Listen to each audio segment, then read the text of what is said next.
પ્રેમથી કહેજો, ધન નિરંકારજી, જોરથી કહેજો, ધન નિરંકારજી. સતગુરુ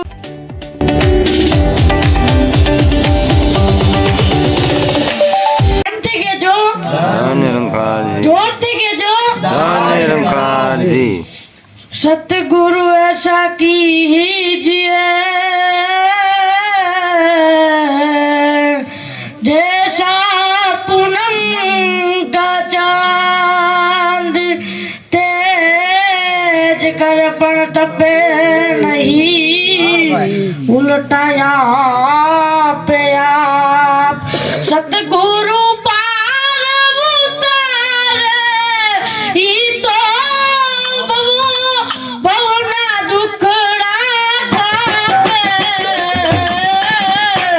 संसार मारे सतगुरु पार उतारे मरा सतगुरु पार उतारे सतगुरु पार उतारे ई तो बहुना दुखड़ा काटे संसार मारे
નિરંકાર શાકભાજીમાં પૈસા ન ખર્ચે, શાક ન કરે, અને વાડીએ મૂલી આવે તો કાશી કઢી કરે, કોઈ દી મૂલીને શાક પાંદડું ખવડાવે. અને એમ કરી કરી અને રૂપિયા ભેગા કર્યા અને આખી ભંભલી દાટી અને ઘરમાં દાટી અને મરી ગયા. ભંભલી એમ પડી, રૂપિયાની ભંભલી. પછી બીજા કોઈ કાઢે જેના ભાગમાં વહીને. એ તો આખી જિંદગી કાશી કઢી કઈ મરી ગયા. તો પરમાર્થની ભાવના સત્સંગની અંદર જવાથી આ બધી પરમાર્થની ભાવના સત્સંગથી ઓટોમેટિક બધું સારું થાય. જો આપણે સત્સંગમાં જઈએ, સેવાનો ભાવ આવે. સેવાનો, જો તમે બધા પ્રેમથી સત્સંગ સાંભળો છો ને, તો અમુક વાતો તમને બહુ એટલે બહુ ઊંડાણ વાળી વાત કહો, આ તમારે સાંભળવાની. આમાં તમે વિચાર કરજો. જો ભગવાને કેળું બનાવ્યું તો કેવું બનાવ્યું? નગર ડાયરેક્ટ ગરબ લગાડી દે ત્યાં તો ભગવાનને આપણે કેવા જાય. પણ ભગવાને માથે સાયલ મૂકી. હુકામે કેળું માણસને ખાવાનું, સાયલ પશુને ખાવાનું. ગાયને ખાવાની, ભેંસને ખાય, સાયલ પશુને ખાવાની. ભગવાને તરબૂચ બનાવ્યું, માથે સાયલ રાખી. તમે 5 કિલોનું તરબૂચ લઈ આવો, 2.5 કિલો તમે ખાઓ, તમારા છોકરા ખાય, 2.5 કિલો ભૂંડડા ખાય, ગાયું ખાય. જો આ ભગવાનની રચના જુઓ તમે. બધી વસ્તુની માથે સાયલ મૂકી. ભગવાને માંડવી બનાવી, ભેગો ભૂકો થાય, નિરણ થાય. ગાયું ખાય, ભેંસું ખાય, ઘોડા ખાય, હાંડિયા ખાય, ગધેડા ખાય. ડુંગળી માથે પાંદડા મૂક્યા, બધેની માથે સાયલ મૂકી. એ આ માણસને સાયલ ઉતારીને ખાવાનું છે. પણ આ તો જ્યાંથી મળે ત્યાંથી આખું ખાઈ જા,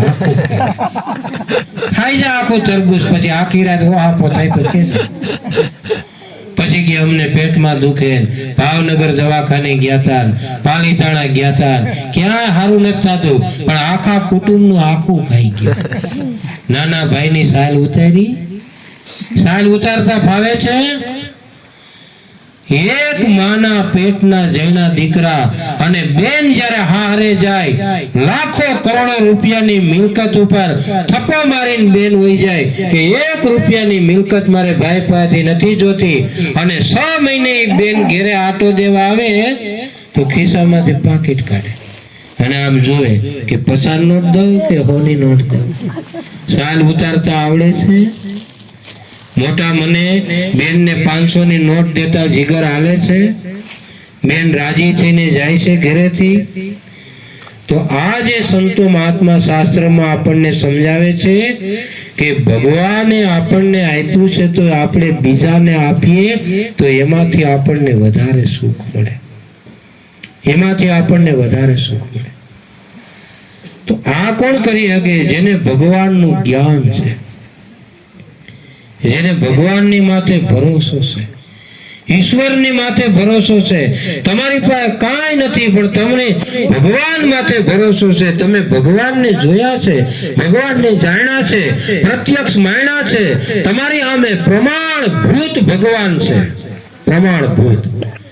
તમે નજર ભાળો છો કે આ ઝાડવું મારા ભગવાનને આધારે ઊભું છે, આ ગોળામાં પાણી મારા ભગવાનને આધારે છે, આ ઉપર ઓલો નોધારો ચાંદો આટા મારે એને કોઈ નાળાથી બાંધ્યો નથી, મારા ભગવાનની શક્તિથી ઉપર લટકે છે. આવો ભીતરમાં જેને ભરોહો હોય, દુઃખ એની માથે પડે પણ આવા ભરોહો વાળાને દુઃખ નડે નહીં. આ ભગવાનની ભક્તિ, ભગવાનનું ભજન, સત્સંગ કરે એને આવો ભરોહો આવે. વિક્રમભાઈ, જુનાગઢની અંદર રાતના 12 વાગે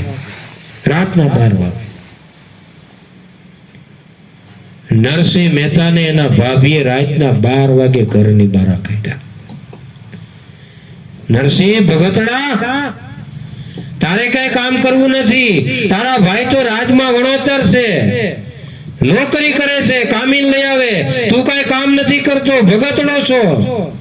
ભગતડાને ભેગા કરીને બેસો. અમે તને નાનપણથી ખવડાવીએ છીએ નરસિંહ. તું એક હતો, એકમાંથી 2 થયા, 2માંથી 4 થયા. હવે અમે તમારા પેટ નહીં ભરીએ. જાઓ તમારું કરો, તમને ખબર પડે, મજૂરી કરો તો ખબર પડે. અને રાતના 12 વાગે વિક્રમભાઈ પોટલા ઘરની બાયણે ભાભીએ કાઢી નાખ્યા. ઇતિહાસ એમ કે રાતના 12 વાગે માણક મેથી, સામળ, કુંવરબાઈ અને બારોબાર જુનાગઢના પાથેરમાં હાવ બારોબાર દામોકુંડ જવાનો રસ્તો છે. ત્યાં બારોબાર ઢોર બાંધવાની ગમાણ જેવું મકાન હતું. એ મકાન આ પૂગજા એમાં જઈને રહી છે. ત્યાં જઈને પોટલા નાખ્યા. આવડોકડો માણે, આવડીકડી કુંવરબાઈ અને સામળને માણેક એમના પત્ની માણેક મેથી રોતા રોતા આંખમાંથી આહોડા પડે અને માણેક મેથી કે મહેતાજી મારા હામું ન જોવો તો કાંઈ નહીં, પણ આ છોકરા હામું તો જોવો, છોકરા હામું જોવો. અત્યાર સુધી તો મોટા ભાઈ કામ કરતા હતા અને આપણે બધા ખાતા હતા. તમે આમણમ ભગવાનની ભક્તિ કરશો, આમણમ તમે ભગતોને બધાને ભેગા કરીને બેસશો, કાંઈ કામ નહીં કરો તો આ છોકરા ખાહે હું. અને એ મહેતાજી તમે જુઓ તો ખરા, આ ઘરમાં આપણે આવ્યા છીએ, આ ઢોર બાંધવાની ગમાણ છે, આપણે નાગર બ્રાહ્મણ છીએ અને આ ગમાણમાં રહેવું પડે છે. અને હે મહેતાજી આ ઘરમાં આપણે મુઠ્ઠી જાર નથી, આ છોકરા શું ખાય? અને એટલા શબ્દ બોલ્યા અને નરસિંહ મહેતાએ કીધું, મેતી જો ભરોહો કેને કહેવાય, ભરોહો કેને કહેવાય. તમારી પાસે પૈસા હોય, તમારી પાસે ધન દોલત સંપત્તિ હોય, તમારી પાસે સમૃદ્ધિ હોય તો તમે સુખી ન થઈ શકો. ભરોહા ઉપર જીવન સુખીથી હાલે. ભરોહો ભગવાન માથે ભરોહો હોય એનું જીવન સુખી છે. નરસિંહ મહેતા કહે છે, હે મેતી, માણેક મેતી, તું એમ ન બોલ કે આ ઘરમાં કાંઈ નથી. હે મહેતાજી તો શું છે તમારા ઘરમાં, શું છે કયો તો ખરા. નરસિંહ મહેતા કે હે માણેક મેતી, આ ઘરમાં આ ખૂણેથી ને આ ખૂણા સુધી જો મારો ભગવાન ઘન શ્યામ ઘનો ઘન ભરેલો છે, ઘનો ઘન ભરેલો છે. મને આની માથે ભરોસો છે. તને આ ઘરમાં મુઠ્ઠી જાર નથી દેખાતી, પણ હું તળિયેથી લઈ અને નરિયા સુધી નજર કરું, મને મારો ઠાકર આમાં બરોબર ભરેલો લાગે. અને હે માણેક મેતી, અખંડ રોજી મારા હરિના હાથમાં છે. માણેક મેતી, આપણે તો માણા છીએ, આપણી પાસે હાથ પગ છે, આપણે ખતોરીને ખાઈએ. હે માણેક મેતી, આ પાતાળની અંદર કાર્મીન પાણા છે, જ્યાં હવા નથી જાતી, ત્યાં જીવાડવા વાળો મારો ભગવાન છે, ત્યાં જીવાડવા વાળો મારો ભગવાન છે. અજગર કરે ની સાકરી અને પંછી કરે ની કામ, કહે પલટુ સબકે દાતા રામ. અજગર કે ગોતવાનું છે કે ખાવાનું મળે, ભગવાન સામેથી મોકલે. ખબર છે કે આને પગ નથી, કીડીને કણ અને હાથીને માળું હરીની હાટડીએ મારે. અને તમારે રોજનું છે હટાણું કરવા વાળો તો કોક બીજો છે, પણ જેને આવો ભરોહો નથી, જેને આવું જ્ઞાન નથી, એવું માને કે હું કરું છું. અને એટલે તો થાકી જાય છે. આ થાકે છે એનું કારણ જ છે કે હું કરું. એ જ અજ્ઞાનતા સખતનો ભાર જેમ શ્વાન તાણે. ગાડા એટલે કૂતરું હેલું જાય, એને એમ થાય કે મારી માથે બધો ભાર થઈ.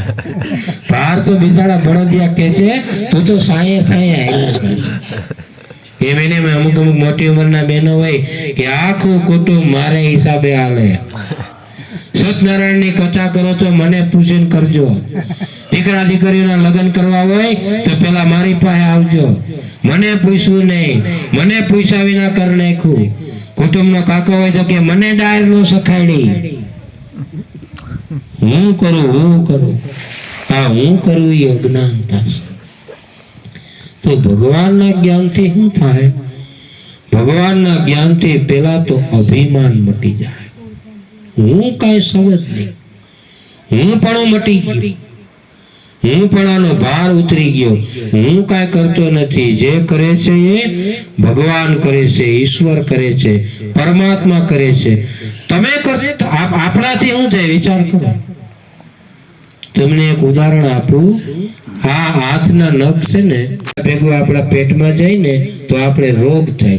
એટલે આપણે તકેદારી રાખવી પડે કે આપણા નખ વધી ન જાય. એટલે અઠવાડિયે કાપવા પડે. હવે તમે કરતા હોય તો વિક્રમભાઈ અંદરથી નખને પકડી લે ને, વધવા દ્યો મને, પકડી લે નખને, પકડી લે નખને, પકડી રાખો, અંદરથી ટાઈટ પકડો, પકડી રાખો. નખ વધવા જ ન જોઈએ. અઠવાડિયે કાપવાની મથામણ કરવી, અંદરથી પકડી રાખો ને. અરે નટુભાઈ, એક નાનકડો નખ તમારા કંટ્રોલમાં નથી. તમે કહો મારું ઘર મારા કંટ્રોલમાં રહીએ, મારી ઘરવાળી મને પૈસા વિના કે જાવી ન જોઈએ, ઓલા મને પૈસા વિના આમ ન કરવા જોઈએ. તમે બધાને કંટ્રોલમાં રાખવા માંગો છો, તમે બધાને દબાણમાં રાખવા માંગો છો, મારા અંડરમાં બધા રહેવા જોઈએ. સદગુરુ ગુરુમતની શિક્ષા એમ કે છે કે તમારા અંડરમાં તમારા નખ નથી. માથાના વાળ ધોરા થાય છે, પકડી રાખો અંદરથી, કારા રહેવા દો, હુકામ ધોરા થાય. ધીરે ધીરે કરીને દાંત પડવા માંડે છે, પકડી રાખો અંદરથી. તમે આવડું મોટું અભિમાન રાખો છો કે આખું ગામ હું એક આકલ માનવાને બેહી જાય, તમારો દાંત નથી પકડાતો, ખળબળ કરીને પડી જાય. આપણા હાથમાં કાંઈ નથી. કરવા વાળો પરિબ્રહ્મ પરમાત્મા ભગવાન છે, ઈશ્વર છે. જેને ભગવાનનું જ્ઞાન થાય એની માથેથી આ ભાર ઉતરી જાય. હું કાંઈ કરતો નથી, જે કરે છે ભગવાન કરે છે. અને છેલ્લી વાત સત્સંગની કરી અને આપણે ટાઈમ થઈ ગયો એટલે સત્સંગને પૂરો કરીએ. જે માણસ નટુભાઈ ભગવાનનું જ્ઞાન લે ને એને સૌથી મોટો ફાયદો એ થાય કે એને બધાની સાથે પ્રેમ થઈ જાય, પ્રેમ થઈ જાય. જો મારી માતાઓ બહેનો, દુનિયાનું હરેક વ્યક્તિ એવું ઈચ્છે છે કે મને પ્રેમ મળે. હરેક વ્યક્તિ ઈચ્છે કે મને પ્રેમ મળે. કોઈ એમ ન ઈચ્છે કે મને પ્રેમ ન મળે. એક અબુધ જીવ છે, કૂતરું છે, તમારે આંગણે એવી આશા રાખીને આવે કે રોટલો મળે કે ન મળે પણ આયા પ્રેમ મળે એટલે પૂછડી પટપટાવે. હરેક વ્યક્તિ એવું ઈચ્છે છે કે મને પ્રેમ મળે.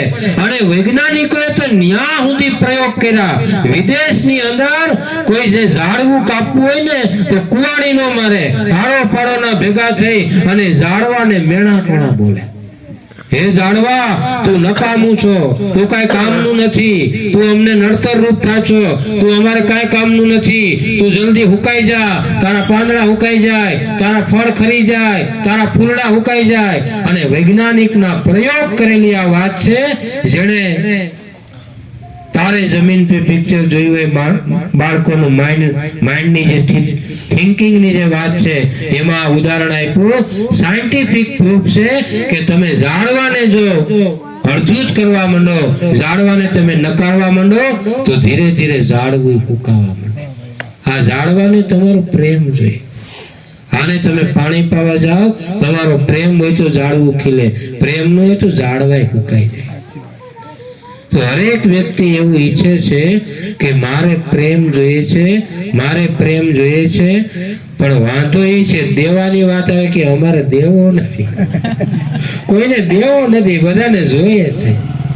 અમને પ્રેમ આપો, અમને પ્રેમ આપો, પણ કોઈને દેવો નથી. આયા સદગુરુ માતાજી આવું પરમાત્માનું જ્ઞાન આપી અને સહજમાં આપણને એવું શીખડાવે કે આપણે બધાની અંદર ભગવાન દેખાય તો આપણે બધાને પ્રેમ કરીએ તો ઓટોમેટિક સંસારનો એવો નિયમ છે, તમે જેવું આપો ને એવું તમને મળે. તમે જેવું આપો એવું તમને મળે. તમે બધાને પ્રેમ આપો, તમે બધાને સંતોષ આપો, તમે બધાને સુખ આપો, તમે બધાને આનંદ આપો. આ ખાલી આપવાનું છે, આમાં કઈ ખર્ચો નથી, ખાલી આપવાનું છે. તમે બજારમાં નીકળો અને કોઈ હામું મળે અને તમે દાંત કાઢો તો એ દાંત કાઢે, તમે જ આ મોઢું સડાવી દે બિચારે એ મોઢું સડાવી દે. આ તો મફતમાં દેવાની વાત છે, કઈ લેના દેના હે નહીં. આ તો એમણે પ્રેમ આપવાનો છે, એમણે પ્રેમની વાત છે. તો આવો જેને જીવનની અંદર પ્રેમ આવે છે, આવી જેના જીવનમાં માનવતા આવે, આવી જેના જીવનમાં દયા આવે, આવી જેના જીવનમાં કરુણા આવે, આવી જેના જીવનમાં લાગણી આવે, આવી જેના જીવનમાં ત્યાગની ભાવના આવે, આને વિક્રમભાઈ કે આપણું આખું કાઠિયાવાડી ભાણું. જો આ બધું હોય ને તો આખું ભાણું થાય ને જીવન આનંદથી જીવાય. અને આ કાંઈ ન હોય તો ખાલી વ્યવહાર હાજવન જીવો, ખીચડી કઢી ખાઓ, આખું ભાણું ન થાય. પણ અંતરમાં આ બધું ગુણ જાગે ને તો એને કે આખું ભાણું થાય, પરિપૂર્ણ જીવન. તો આવો સદગુરુ માતાજીની શિક્ષા છે, આવી સદગુરુ માતાજીનું જ્ઞાન છે. તમને બધાને સત્સંગ પ્રત્યે પ્રેમ છે.